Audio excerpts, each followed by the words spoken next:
আমরা গতকালকে আরেকটা আমাদের 25 সালের 5ই আগস্ট এসেছে, আজকে 6ই আগস্ট। আমরা এনসিপি আমাদের পক্ষ থেকে পুরো বাংলাদেশের মানুষের সামনে আমাদের 24 দফার একটা ইশতেহার দিয়েছি। এই 24 দফার ইশতেহারে 21 নম্বর যে দফা, সেখানে ছিল যে জলবায়ু সহনশীলতা এবং নদী ও সমুদ্র রক্ষা। বাংলাদেশের আমাদের যে সমুদ্র সীমা, এই সমুদ্র সীমা কিন্তু এখন আমাদের যে ল্যান্ডের যে সীমা এর কাছাকাছি প্রায় সমপরিমাণ। সো আমাদের একটা বিশাল অপার সম্ভাবনার জায়গা হচ্ছে আমাদের এই সমুদ্র। এখন সবচেয়ে গুরুত্বপূর্ণ হচ্ছে এই সমুদ্রকে, এই ব্লু জিনিসটাকে আমরা কিভাবে ব্লু ইকোনমিতে পরিণত করতে পারি, আমরা কিভাবে আমাদের এই যে বায়োডাইভার্সিটি জীববৈচিত্র্য রক্ষা করতে পারি, আমরা কিভাবে আমাদের জায়গা থেকে আমাদের এই যে সমুদ্র তীরবর্তী যে মানুষেরা রয়েছে তাদের যে সাস্টেইনেবল একটা জীবন ধারণ সেটা নিশ্চিত করতে পারি। কিংবা আমাদের খুব স্বাভাবিকভাবেই আমরা দেখছি যে গ্লোবাল ওয়ার্মিংয়ের কারণে সমুদ্র পৃষ্ঠের যে উচ্চতা সেটা বৃদ্ধি পাচ্ছে, পৃথিবীর তাপমাত্রা বৃদ্ধি পাচ্ছে।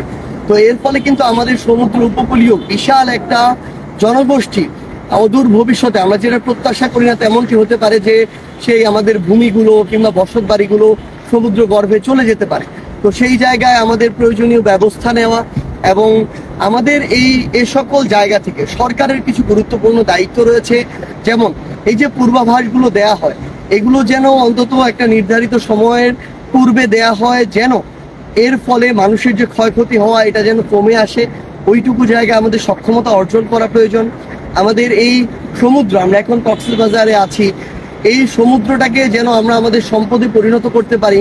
সর্বোচ্চ ধরনের খনিজ সম্পদ থেকে শুরু করে এগুলো যেন আরোহণ করতে পারি এবং এই আহরণটা যেন খুব স্বাভাবিকভাবে সাস্টেইনেবল ওয়েতে হয়, এগুলো আমাদের নিশ্চিত করা প্রয়োজন।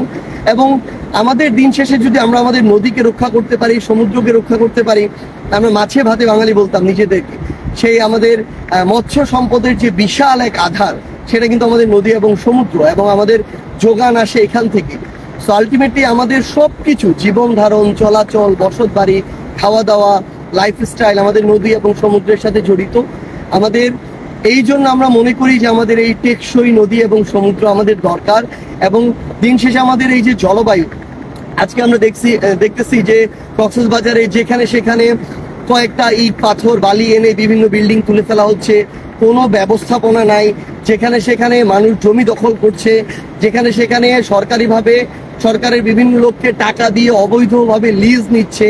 আমরা দেখছি যে সমুদ্র সৈকতের পারে এখানে প্রাচীর দেয়া হচ্ছে, আমরা জানি না এগুলা কোন গবেষণার ফলাফল আসলে।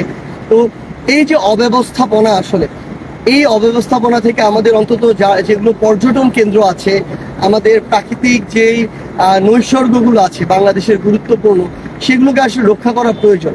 দিন শেষে এই পরিবেশটা যদি না থাকে তাহলে গ্লোবালি আমাদের জলবায়ু দিন দিন নষ্টের দিকে যাবে। তো সামগ্রিকভাবে আমরা আমাদের পক্ষ থেকে, এনসিপির পক্ষ থেকে একজন সাধারণ মানুষ হিসেবে বলবো, আমরা যেন আমাদের পরিবেশ এবং জলবায়ু নিয়ে সচেতন হয়ে উঠি। আমরা যেন আমাদের যে নদীগুলো রয়েছে, আমাদের সমুদ্র রয়েছে, এগুলোকে যেন রক্ষায় আমরা কাজ করি এবং আমাদের দ্বারা, আমাদের কোনো পদক্ষেপের কারণে এগুলোর জন্য ক্ষতি না হয়, সেই বিষয়ে যেন আমরা আমাদের ব্যক্তিগত জায়গা থেকে, প্রাতিষ্ঠানিক জায়গা থেকে আমাদের কার্যক্রমগুলো পরিচালনা করি। এবং দিন শেষে এই ইশতেহারকে সামনে রেখে এনসিপি তাদের সর্বোচ্চটুকু দিয়ে কাজ করে যাবে। ইনশাআল্লাহ আমরা একসাথে আমাদের এই যে কাঙ্ক্ষিত বাংলাদেশ, যেই বাংলাদেশে আমরা সুন্দর করে আমাদের পরবর্তী প্রজন্ম সহ পরবর্তী প্রজন্মকে সামনে রেখে বেঁচে থাকতে চাই, সেই বাংলাদেশ আমরা গড়ব যেখানে গ্লোবাল ওয়ার্মিংয়ের যে একটা প্রভাব, এই প্রভাব তুলনামূলক কম থাকবে। কার্বন নিঃসরণ করে ওই উন্নত যাদেরকে বলা হয় দেশ, তারা আর ভুক্তভোগী হয়ে আমরা। আমাদের এই বিষয়ে বৈশ্বিকভাবে আমাদের সকল দাবিগুলো তুলে ধরতে হবে এবং আমরা যেন সকলে সচেষ্ট হই। আমরা যত্রতত্র প্লাস্টিক ব্যবহার এটা যেন বর্জন করি আমাদের জায়গা থেকে।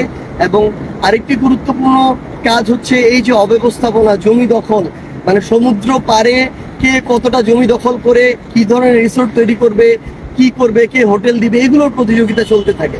কিন্তু আমরা মনে করি এখানকার যারা রাজনীতিবিদ আছেন, এখানকার যারা স্থানীয় প্রশাসন আছেন, আপনারা আপনাদের জায়গায় অন্তত এই বিষয়ে সচেতন থাকবেন যে আমার সমুদ্রের জমি কিংবা আমাদের সমুদ্র পাড়ের জমি, আমার পাহাড় কেটে যেন এ ধরনের অবৈধ ব্যবস্থাপনাগুলো না হয়।